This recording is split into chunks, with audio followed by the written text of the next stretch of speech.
Hey everyone, and welcome back to another deep dive. You know how this works by now, right? You ask the questions and we... Find the answers. That's it, and we go deep, folks. Oh, yeah. You sent us some fascinating stuff this time around, hmm asking us to dig into arguments about an African origin of civilization. Specifically, we're looking at Cheikh Anta Diop's work, The African Origin of Civilization, Myth or Reality. Okay. And this book is super interesting because it kind of pulls together a lot of his research from earlier works to challenge a lot of what we think we know. So have you ever really considered that maybe the timeline we've all been taught about where civilization started, maybe it's missing, like a whole chapter, an early chapter on the African continent? Because that's what Diop is getting at here. Right. So let's unpack this, shall we? Let's do it. So what I found really interesting is how Diop starts this whole thing off. He goes straight to the source.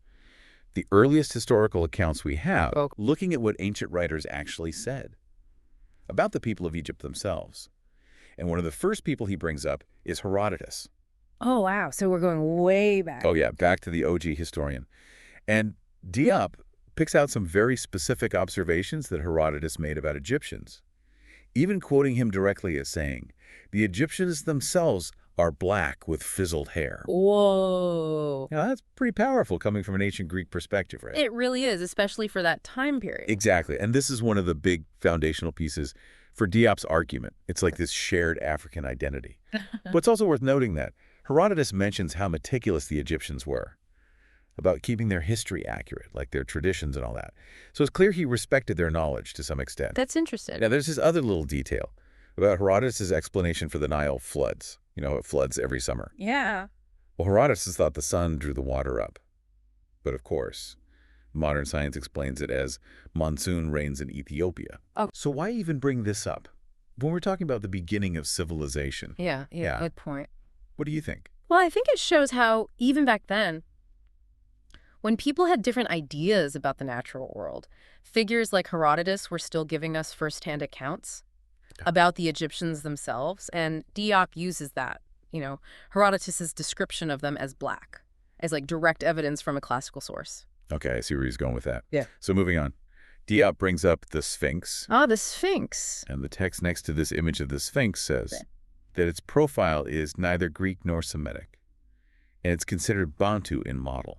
Interesting. And it's thought to represent Pharaoh Chephren from the 4th dynasty, like way back around 2600 BC. Wow. So how do you think Diop interprets this? This one's fascinating because he's looking at the features, specifically saying the Sphinx is Bantu in model, so he's making a direct visual connection to a specific group of people. And Bantu actually refers to a huge group of related languages and peoples across Central and Southern Africa. And this suggests a possible ancestral link in how they look physically. Diop's argument is that this visual evidence is it's on such a massive scale, it challenges later interpretations that tried to separate ancient Egyptians from their African roots. Right, this is like this undeniable visual. Exactly. Then there's this illustration of Cheops, another 4th dynasty pharaoh, and the book describes him as a black man resembling the present-day Cameroonian type. Wow, that's a very specific comparison. I know, right? What do you make of that? Well, Diop's using these very direct visual comparisons. To argue for a consistent physical type, he's linking the appearance of these ancient figures to contemporary African populations, and he's trying to make a very clear connection in the reader's mind, grounding his argument in what he sees as observable physical reality. It's like saying, look, this is what they look like. Exactly. There's no denying it. And we also see illustrations of Ramses II. Ramses the Great. Alongside a modern Watusi. And the book points out that the helmet Ramses is wearing has these little circles that Denise Caphart interpreted as representing frizzy hair. Now that's paying attention to detail. Right. So what's going on there? Well, Diop and people who agree with him, they really focus on these tiny details in ancient art. And hair texture is seen as a big indicator. And comparing Ramses to the Watusi, an East African group known for their specific look, just strengthens that visual connection Diop's building. Right. We also come across a Sudanese pharaoh, Taharka, as further evidence. And there are mentions of Egyptian heads from the Middle Kingdom, described as negroid, and even a 5th dynasty statue of a cook. A cook? Yeah, with a reddish-brown body. So he's looking at all sorts of stuff. Exactly. He's not limiting himself to just one period or social class. Huh. And that description of the cook's color as reddish-brown becomes really important when the book talks about how Egyptians were usually depicted in their art. Oh, I see where you're going with this. Right. So the book discusses the frequent use of dark red to show Egyptians in their artwork. And the interpretation is that this points to a black or dark-skinned population. But color in ancient art can be tricky sometimes. So how does Diop address that?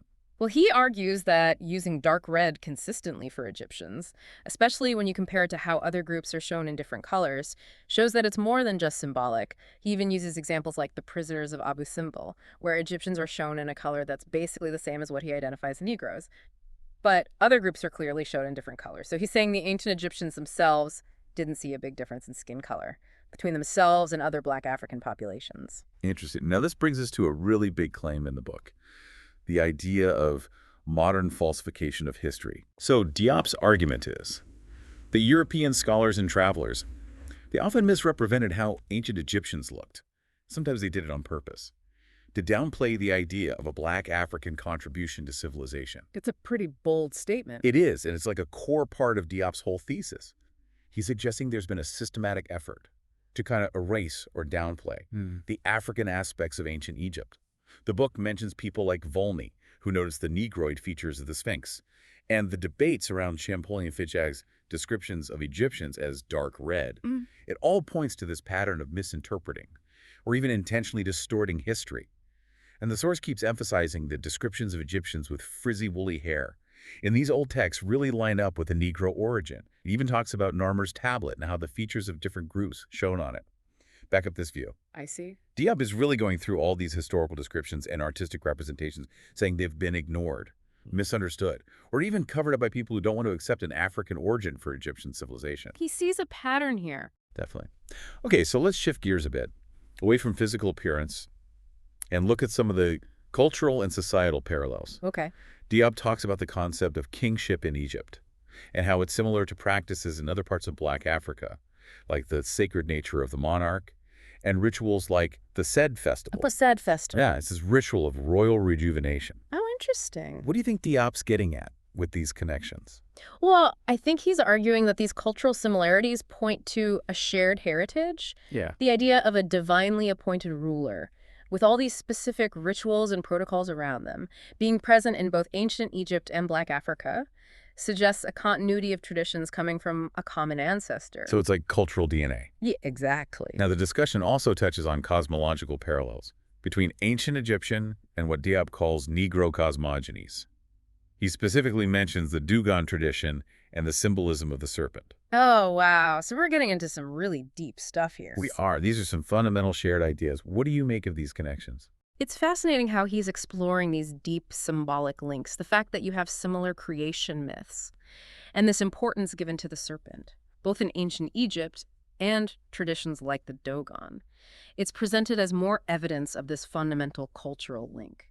Diop's saying these aren't just superficial similarities, they reflect shared core understandings about the universe. I see. And the book also points out similarities in social organization between ancient Egypt and certain Black African societies, like parallel class systems with peasants, skilled workers, priests or warriors, and a king at the top. Makes sense. What do you think is the significance of these structural similarities? Well, Diop argues that these comparable social hierarchies suggest a shared model of how society was structured. It's not to say they were exactly the same, but these parallel structures hint at a common origin, or at least a lot of cultural exchange and influence way back when. Right. And then there's the argument about matriarchy. Matriarchy. Yeah, the book notes its presence in ancient Egypt and various Black African societies, citing examples like succession practices in Kano and the powerful roles of queens in different African kingdoms. That's a pretty unique social structure to compare. It is, right. Why do you think this is important for Diop?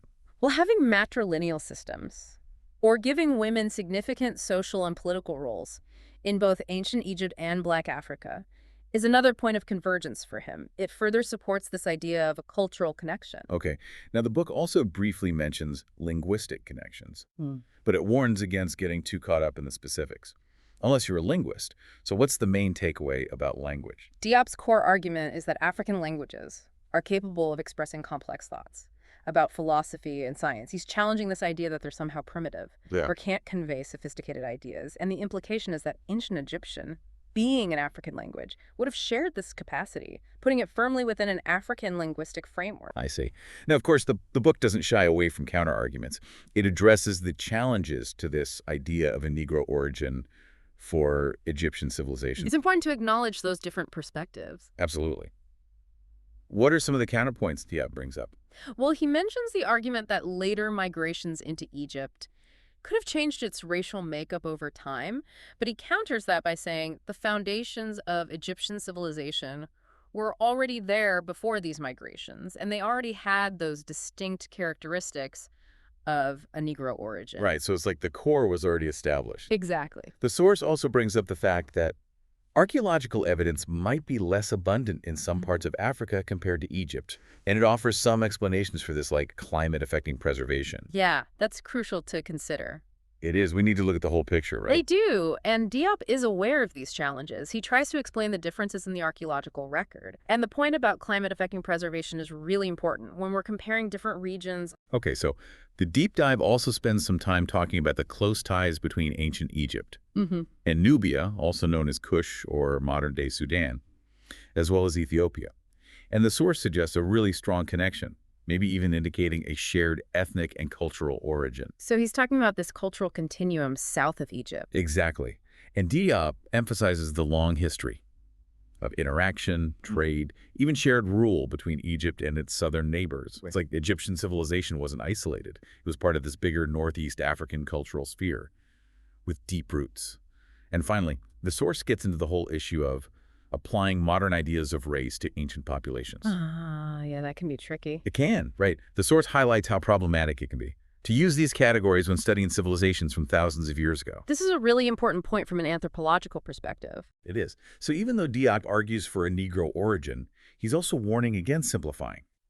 And using modern racial categories in the ancient world, he suggests that trying to rigidly define the race of ancient Egyptians and separate them from their African context often comes from modern biases, not objective historical analysis. Right, so let's try to sum up what we've learned from Shikanta Diop's arguments. In The African Origin of Civilization, Myth or Reality, he uses historical accounts like Herodotus, interpretations of art and architecture like the Sphinx and depictions of pharaohs, cultural parallels in things like kingship, cosmology, social organization, and even the potential of language. It all comes together to support this idea of an African origin for Egyptian civilization. It's a compelling argument. It is, and it's important to remember that we've been focusing on the specific perspective presented in Diop's work. His ideas have sparked a lot of debate, and they continue to be a big part of the discussion about ancient Egypt's history and its place within Africa. So after this deep dive, it really makes you think about how we piece together the stories of ancient civilizations